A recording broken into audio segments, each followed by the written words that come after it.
In more motocross news, Shane McElrath has now joined Rockstar Husqvarna for a fill-in ride for Dean Wilson.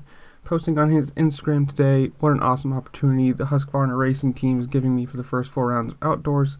Thanks Dean Wilson for letting me borrow your bike. First day on the bike today, and boy am I excited and having so much fun.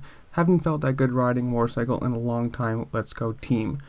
Obviously, he comes from the now defunct Rocky Mountain KTM, BBMX, whatever you want to call it, where he was injured in Supercross and was meant to come back the round when everything went up in flames.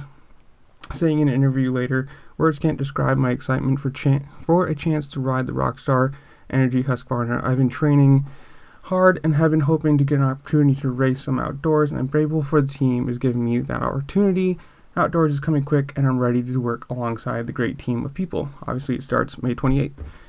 Nathan Ramsey, Rockstar Energy Husqvarna factory team racing manager, said, quote, "In a tough situation like this, I feel it's very fortunate to have an option like Shane to be able to turn to. I believe that Shane has tremendous talent and experience. He'll be a great asset to the Rockstar, blah, blah, blah, blah, blah. I'm very excited and confident that Shane will start our MX season."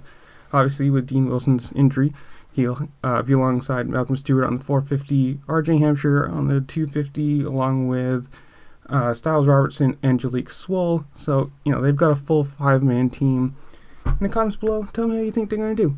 Good, bad? Do you think Shane's going to be a competitor, or is this just, he'll have his 4 races, Dean will come back, and then whatever happens. But make sure I'll do all the fun things, like, share, subscribe, and I'll see y'all later. Peace.